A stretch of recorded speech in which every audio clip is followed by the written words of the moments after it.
Una de las obras que más te fascinan sirve de portada del libro, ¿no? Es el tríptico del Jardín de las Delicias, que encierra muchos misterios, entre ellos el ojo, ¿no? Que sirve como portada del libro.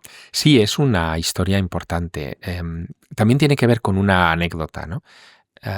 Esos vigilantes de sala del Museo del Prado, bueno, muchos de ellos ya son amigos, es gente que me he encontrado mucho en estos años, y algunos me contaban que cuando hacen la ronda nocturna del museo, para ver si se ha quedado algún visitante escondido en los baños o en algún sitio, claro, imagínate, estamos hablando de algo que necesita mucha seguridad, ¿no? Cuando pasan por la sala 56 del Prado, siempre se sienten como observados. Y claro, a mí me lo cuentan porque piensan que, o pensaban, que, oye, igual hay alguna presencia, algún espíritu, alguna cosa, en fin, me ven en Cuarto Milenio y me apelaban con esto, ¿no? Y yo les explico que en realidad es un efecto especial creado por el propio Jerónimo Bosco, ¿no?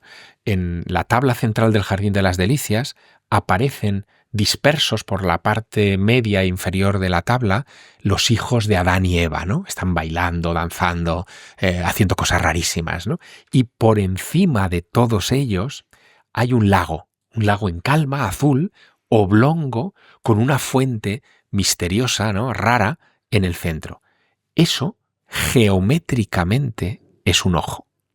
Es como un ojo humano.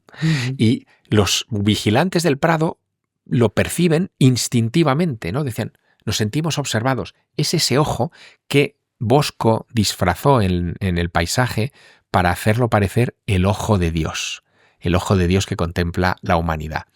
No es una ocurrencia mía, Alex. Es que el propio Bosco pintó esos ojos de Dios gigantes en otras obras que están en el Prado, como la Mesa de los Pecados Capitales, y otros artistas utilizaban las geometrías, los huecos entre nubes, entre paisajes, entre rocas, para disfrazar rostros o cosas que querían transmitir como mensajes secretos.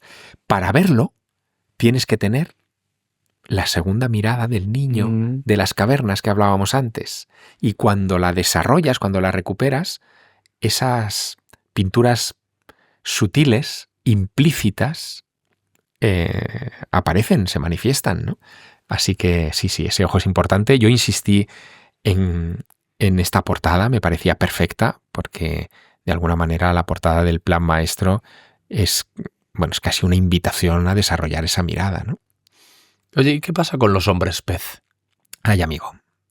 En el Jardín de las Delicias hay uno. En el Jardín de las Delicias... Es en el que hay un hombre pez leyendo. Ese. Sí, está en el lago, en la... Estaba buscándolo ahora. Está en la tabla del paraíso abajo. Tenemos que descender un poco a la zona del lago. Más abajo. Ahí está. Amplía en la esquina. Ahí está. Donde está la mano ahora. Ese es el hombre pez. Ahí está. Bueno, en más cuadros. En más cuadros. A mí esto me rompió la cabeza, ¿no? Porque, claro, yo estaba estudiando a Oannes, a ese dios mitad hombre, mitad pez, que instruía a los babilonios, ¿no? Y de repente, viendo el carro de heno o el Jardín de las Delicias, me encontré con que había hombres pez con actitud de sabio, de instructor. Pero claro, el Bosco pintó esto en 1500 y la civilización sumeria empezamos a estudiarla cuando se descubre la biblioteca de Asurbanipal y estamos hablando del siglo XIX. Nunca Bosco supo nada, ni una palabra de Oannes, y sin embargo lo estaba representando. ¿Qué había ahí? ¿Qué pasaba ahí? ¿Qué parte de la correa de transmisión de ese icono me he perdido? Y claro, eso me resultó también muy interesante para reconstruirlo en clave literaria, ¿no? Y el propio Bosco era muy misterioso, hay mucho misterio alrededor de él, se sabe muy poco de él, ¿no? No se conoce apenas nada de su biografía, sabíamos que vivió en Hertogenbosch y que pertenecía a una cofradía para la que pintó muchas de sus obras, pero a la vez desconocemos, el origen de su reputación. Cuando él pinta esta tabla, el Jardín de las Delicias, lo hace no para una iglesia, aunque el tema es religioso, nunca estuvo colgado en una iglesia, lo hizo para un palacio de los Nassau en Europa y le dedicó mínimo 10 años, una década para pintar estas imágenes. No sabemos por qué ni para qué, aunque lo intuimos. Yo creo que Bosco pertenecía a una herejía que se conocía como los hermanos del espíritu libre, los adamitas, que buscaban, fíjate, buscaban la redención en el, bueno, voy a frivolizar, ¿no? En el nudismo. Y te lo explico. Un síntoma de que somos pecadores es que Adán y Eva se descubren desnudos en el paraíso después de ingerir la fruta prohibida, ¿no? De la ciencia del bien y del mal. Y lo que hacen es taparse. Luego es la ropa es un signo de pecado. Para parecerse a los primeros padres antes de ser condenados, hay que quitarse la ropa. Y los adamitas hacían sus rituales donde podían, todos en bolas. Claro, esto a la iglesia del siglo XIV, XV, pues no le hacía ninguna gracia, ¿no? Y fueron perseguidos como herejes. Pero esto da la sensación de ser una reunión de adamitas, ¿no? De esa gente que tenía esa percepción. Fíjate, ahora que mencionas lo del nudismo, te fascina también especialmente la maja desnuda. Sí, y dices claro, que quien la vea, que la compare con la maja vestida, ¿no? Sí, bueno, es que, en fin, para eso no hay que tener ni siquiera mucho ojo, ¿no? La maja desnuda tiene una calidad extraordinaria en la pincelada, en el detalle, la piel. En fin, la percibes casi con sus distintas iridiscencias, ¿no? Vete a la maja vestida que está colgada al lado y es casi impresionista, es un trazo torpe, rápido. Yo creo que a Goya lo pillaron con la maja desnuda y él hizo la maja vestida para justificarse. No, que esto es un estudio, que la hice desnuda, pero en realidad era para ver las diferencias, ¿no? Sí, ahí lo tenemos. Pero eso hay que verlo al natural. En las reproducciones de los libros no se ve. Aunque el rostro ya ves que es mucho más definido, digamos que tiene más píxeles, ¿no? Sí, en la vestida que en la desnuda, ¿no? Perdón, en la desnuda que en la vestida. Sí. Y dices que era, además, la primera vez, te he escuchado decir, que se representa el vello, el pubis, ¿no? Bueno, no es la primera, pero sí es en la que se hace de manera muy evidente. El vello púbico estaba muy mal visto, ¿no? Tanto en varones como en mujeres, y ahí se representa. Pero, por ejemplo, Durero también en algún momento deja ver algo de vello púbico, aunque Durero también tiene otro misterio. Mira, este no lo cuento en el libro, pero sí, te lo dejo para que vayas a verlo al Prado. En el Prado se guardan un Adán y una Eva de Durero que son espectaculares. Son dos anatomías humanas increíbles, ¿no? Pero tienen un problemilla, que lo tienen casi todos los Adanes y Evas que en el mundo han sido. Tienen ombligo. No deberían tener ombligo. Si son el primer hombre y la primera mujer creados por Dios, la marca de nacimiento, que es el ombligo, no deberían tenerla, ¿verdad? Bueno, es que hubo un debate entre los artistas en su momento sobre si pintarlo o no pintar a los Adán y Evas con ombligo, porque de alguna manera los desnaturalizaba, ¿no? En fin, el arte está llena de ese tipo de cosas, ¿no? Y generan ese tipo de discusiones que son fascinantes. Ahí los tienes, ¿no? Ahí tienes el Adán y Eva de Durero. Y has comentado también que las meninas Velázquez las pudo haber creado como un talismán astrológico. Bueno, ese es un historión. Lo cuento en el plan maestro con bastante detalle porque es importante. Las meninas son un cuadro de una escena doméstica en la que la hija de Felipe IV, Margarita, que debía tener 5 años o así, está siendo atendida por un grupo de sirvientes mientras Velázquez parece que está pintando a los reyes que se reflejan en el espejo.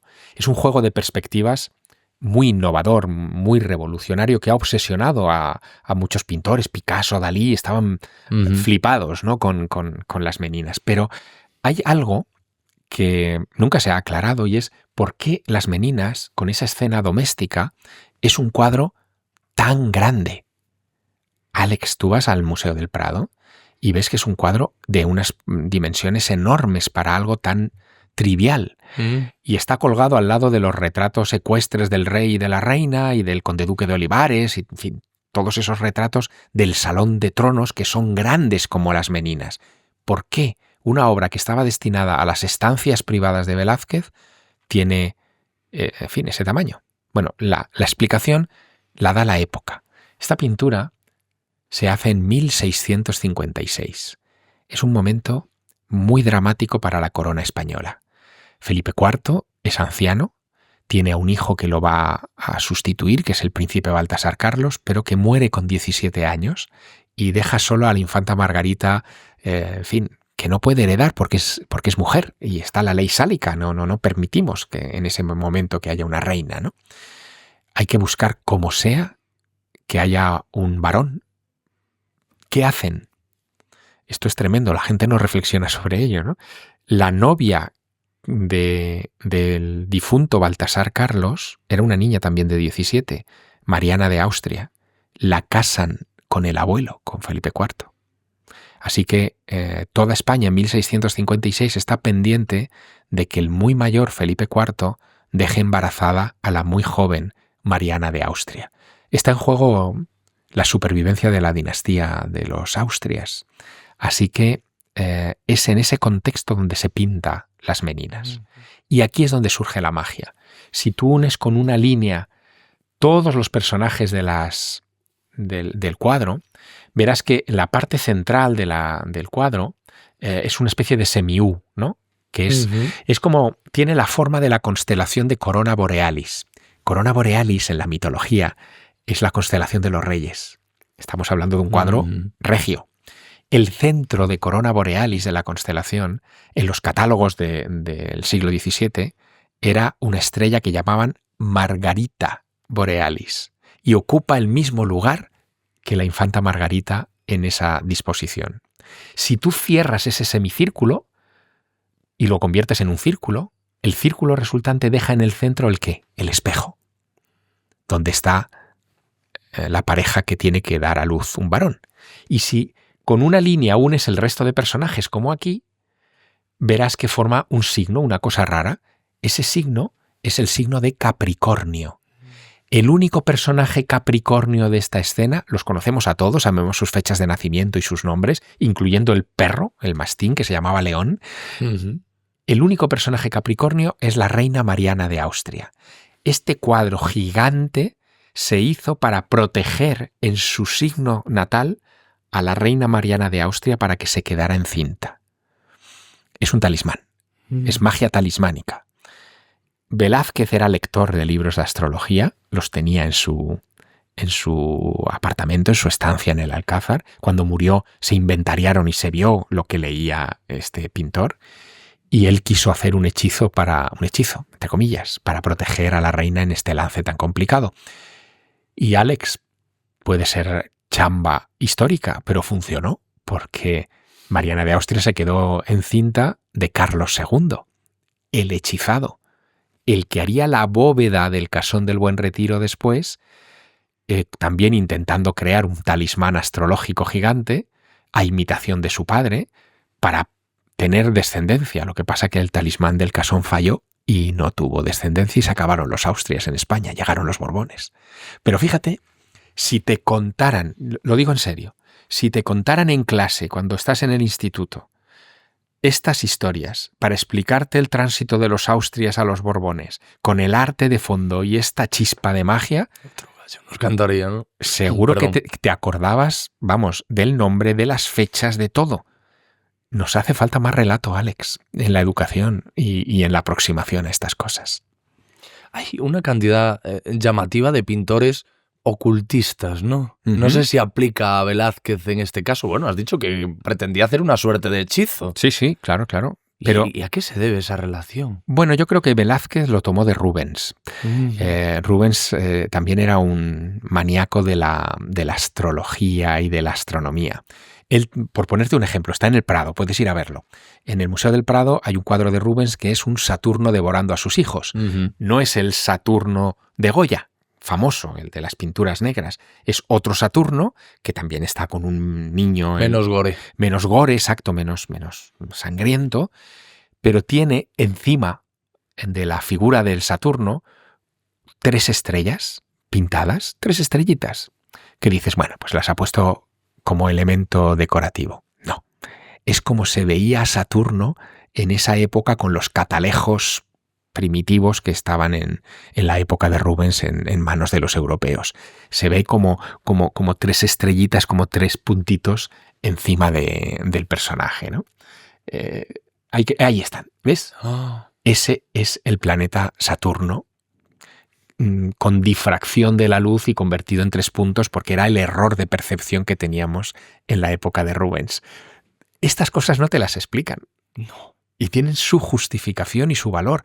Rubens luego pintó el nacimiento de la Vía Láctea, que es una mujer que de un pecho saca la leche que da luz a la Vía Láctea. Él estaba obsesionado con la astrología, con las estrellas, con los talismanes, con la magia estelar, y eso se transmitió desde luego a Velázquez, que era su gran admirador, ¿no? Estas cosas nos las tenían que contar, porque abundan en la pregunta que antes comentábamos. No me importa el qué del arte, me importa el por qué y el para qué. Claro, nos las tendrían que contar y nos las tendrían que contar como las cuentas tú. Bueno. De quedarte con un cuadro, te quedarías con el hombre de la mano en el pecho. De quedarte con un cuadro del Museo del Prado. A ver, te digo de verdad, no me quedaría con ninguno. ¿Y sabes por qué? Porque es una enorme responsabilidad.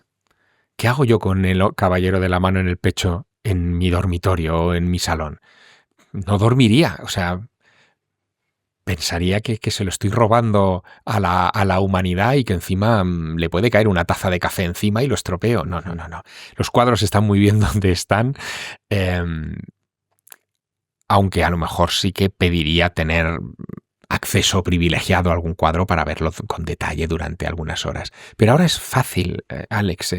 Cuando yo empezaba a interesarme por el arte, no teníamos las herramientas digitales que tenemos hoy, ¿no? Ahora hay muchos de estos cuadros que están digitalizados a altísima resolución, que son accesibles por internet, que puedes llegar a ver el craquelado, las grietas de la pintura y que te pueden dar muchísima información desde el ordenador de tu casa sin tener que violentar la obra original. Aunque también es cierto que hay muchas cosas que o las ves en el original o te pasan desapercibidas, ¿no?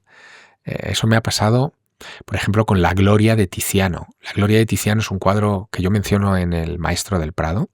Es un cuadro espectacular donde están todos los personajes bíblicos importantes.